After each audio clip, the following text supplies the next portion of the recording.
Bem-vindos à nossa análise de hoje. O tema é um desejo bem comum para muita gente. Como a gente consegue de verdade ler um livro por semana?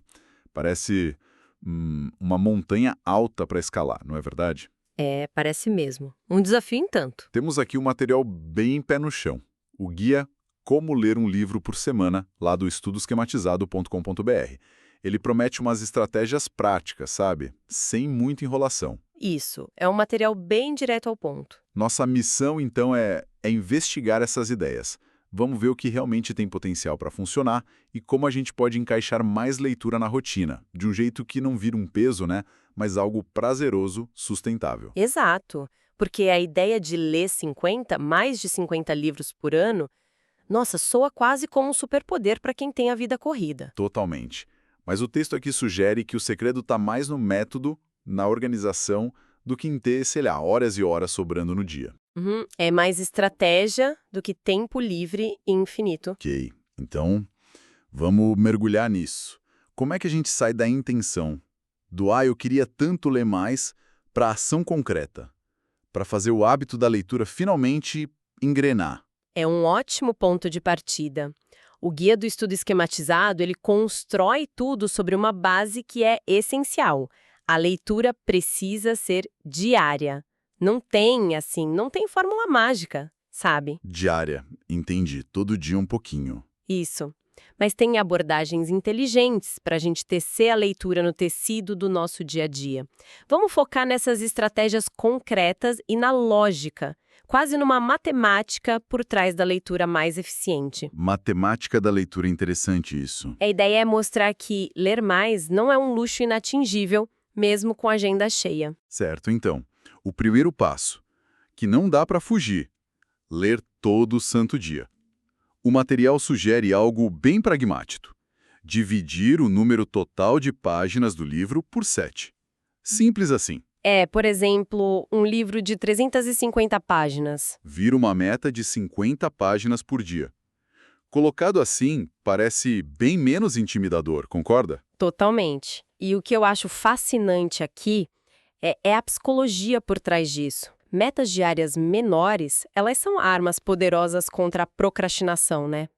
Faz sentido. Aquele sentimento de, nossa, 52 livros no ano é impossível, meio que se dissolve quando o foco é só eu preciso ler minhas 50 páginas hoje. Isso direciona a atenção para o processo diário, o que facilita muito a formação do hábito. Ah, sim. O texto até menciona aquele período clássico, sabe, de 20 a 30 dias de consistência para algo realmente virar rotina. Entendi. Quebra o problemão em probleminhos. Exato. Faz todo sentido. E a segunda estratégia que eles apontam é algo que parece óbvio, mas, nossa, é fundamental. Ter uma lista de livros que despertam interesse na gente. O guia reforça que ler é um atalho fantástico para absorver conhecimento de especialistas, né? Com certeza. E manter essa lista viva, com temas que realmente fisgam a gente, muda a leitura de tarefa chata para a escolha prazerosa. Isso nos leva direto para a questão da motivação, que o material destaca bem. A diferença crucial entre fazer algo por obrigação, que é a motivação extrínseca, e fazer por vontade própria, por curiosidade, que é a intrínseca. A intrínseca, a que vem de dentro. Isso. Quando a gente escolhe o livro porque está genuinamente curioso, a chance de seguir lendo, nossa, dispara. O guia até faz um contraste com a experiência escolar de leitura obrigatória, sabe?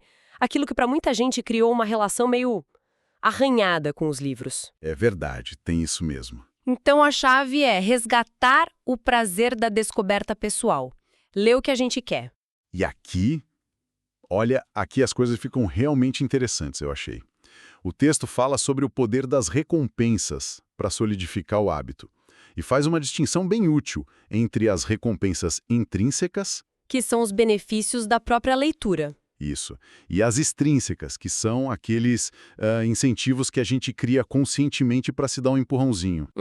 E os benefícios intrínsecos que eles listam são muitos, né? Ganhar conhecimento, claro, mas também relaxar, melhorar a memória, diminuir o estresse. E não para por aí. Desenvolver pensamento crítico, capacidade de análise, concentração, Imaginação, vocabulário. ter novas ideias e aquela satisfação gostosa de terminar um livro. É uma lista em tanto. Nossa, essa lista é poderosa mesmo. As recompensas intrínsecas, elas são motor de longo prazo, né? É por causa delas que a gente continua lendo depois que o hábito já está formado. Exato. Mas as extrínsecas, segundo o guia, funcionam como um empurrãozinho inicial, sabe? Bem útil no começo. Os exemplos que eles dão são simples, tipo, se permitir fazer algo prazeroso depois da leitura diária, tirar um cochilo, ou até criar uma regra para si mesmo. Só comprar o próximo livro da lista depois de finalizar o atual. Ah, essa é boa, para controlar a pilha de não lidos. Né? Esses pequenos prêmios externos ajudam o cérebro a associar a leitura com algo positivo, reforçando o ciclo do hábito. Entendi. Legal. E outro ponto bem prático. Definir um horário e local para leitura. O material lá do estudo esquematizado sugere pensar qual parte do dia a gente tem mais energia e menos interrupções. De manhã, na hora do almoço, à noite. Cada um tem seu ritmo, né? Sim. E para quem planeja ler por mais tempo seguido, tipo mais de meia hora, eles mencionam a técnica Pomodoro. Ah, sim, a Pomodoro. Aquela do reloginho, né? Dividir o tempo em blocos de foco com pausas curtas. Dizem que ajuda a gerenciar a energia e manter a concentração. Isso. E essa estratégia de agendar um tempo, ela se expande. O guia sugere conectar isso ao aproveitamento daqueles momentos que a gente normalmente considera perdidos. Ah, o tempo morto. Exato. A fila no banco, o trajeto no ônibus, a sala de espera do consultório. Ah, quem nunca ficou nesses lugares pensando, poxa, podia estar lendo algo interessante agora, né? Nossa, direto. É aí que ter um livro sempre à mão faz toda a diferença. E hoje em dia, com leitores digitais como o Kindle que eles mencionam lá, pela praticidade, né? Carregar centenas de títulos em menos de 200 gramas. É impressionante mesmo. Ou mesmo os apps de leitura no celular, essa tática ficou muito, muito mais fácil. Verdade, o livro está no bolso, literalmente. Agora, uma ideia que o guia traz e que, bom, pode gerar um debate. Ler mais de um livro ao mesmo tempo. Essa é polêmica para alguns. É. A sugestão é alternar entre eles conforme o humor ou interesse do dia. O ponto principal que eles defendem é manter a leitura diária, não necessariamente seguir uma ordem super rígida com um único livro. Sim, essa flexibilidade pode funcionar para algumas pessoas. Mas o próprio texto pondera, né? Se pular entre livros está atrapalhando o foco e você percebe que não está avançando em nenhum, Aí complica. talvez seja melhor se concentrar em um de cada vez. E aqui vem um conselho que eu, particularmente, acho libertador no material.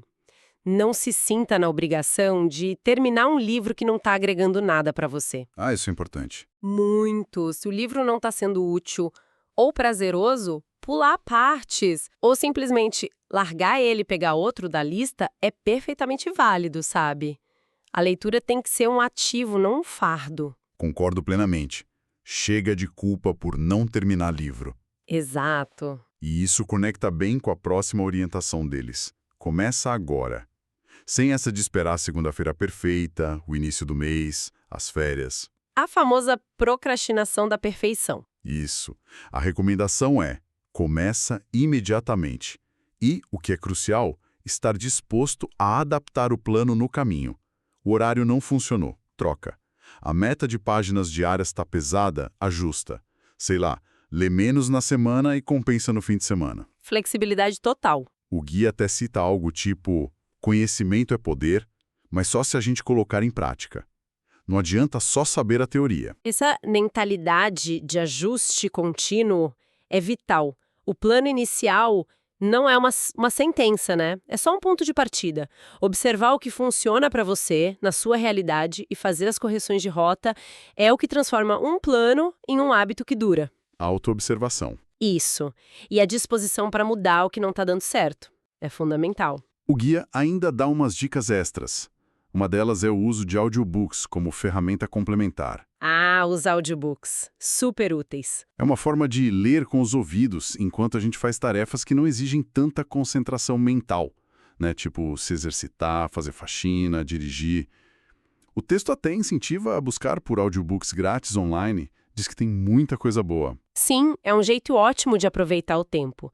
E além dos audiobooks, o material introduz um conceito que pode ser um divisor de águas para quem busca aumentar o volume de leitura. a leitura dinâmica. Leitura dinâmica. Já ouvi falar, mas sempre pareceu meio complicado. Então, eles afirmam lá que é possível dobrar a velocidade de leitura com treinos curtos, de só 10 minutos por dia. Mencionam até um e-book gratuito sobre isso, leia 2x mais rápido. Dobrar a velocidade? Uau! E essa ideia de velocidade nos leva direto para aquele cálculo interessante que o guia propõe, a tal da matemática da leitura. Certo, a matemática. Então, como isso funciona na prática? O guia sugere calcular o tempo estimado para ler um livro, é isso? Exatamente. Entram na conta a sua velocidade de leitura, medida em ppm, palavras por minuto, o número de páginas do livro, o tempo que você tem disponível por dia e, claro, a complexidade do texto também influencia, né? Faz sentido. E eles dão um exemplo. Sim, uma simulação básica. Imagina um leitor com velocidade média, algo em torno de 200 palavras por minuto. Que é o comum, né? É mais ou menos a média. Lendo um livro padrão de 350 páginas, se essa pessoa dedicar 1 hora por dia para a leitura, levaria uns 12 dias para terminar o livro. Projetando isso no ano, daria um pouco mais de 30 livros, o que já é ótimo. 30 livros já é bastante coisa. Mas aí vem o ponto-chave da matemática deles, o impacto da velocidade. Se esse mesmo leitor, com a mesma hora diária, conseguisse dobrar a velocidade para 400 ppm, que é algo que o guia sugere ser alcançável com treino. Com aqueles treinos de 10 minutos. Isso. O tempo por livro cairia pela metade, para cerca de 6 dias. E isso dobraria a quantidade anual para mais de 60 livros. 60? Nossa, aí sim é um salto. É um salto enorme. A velocidade, portanto, é uma alavanca muito poderosa para quem busca a quantidade. Entendi a matemática agora. A velocidade faz toda a diferença no volume final. Muita diferença. E mesmo sem focar em leitura dinâmica, só a consistência já faz maravilhas. O texto calcula que se a pessoa lê só 30 minutos por dia, na velocidade média de 200 ppm, já resultaria em uns 15 livros por ano. 15 livros? Isso, segundo eles, já seria mais que o triplo da média de leitura no Brasil. Então, mesmo pouco tempo, mas todo dia, já dá um resultado expressivo. Realmente a constância parece ser a chave mestra. Mas é importante frisar, né? São estimativas. A velocidade varia com o tipo de texto, a nossa concentração flutua. Claro, não é uma ciência exata. Não é. Mas a matemática serve para ilustrar o potencial enorme da disciplina e, talvez, da técnica. E tem um efeito colateral interessante que eles mencionam. Muitas vezes, quem estabelece uma rotina assim acaba lendo mais do que planejou. Como assim? Simplesmente porque se envolve na história ou no assunto, sabe? O prazer toma conta e a pessoa continua lendo além da meta. Ah, que legal.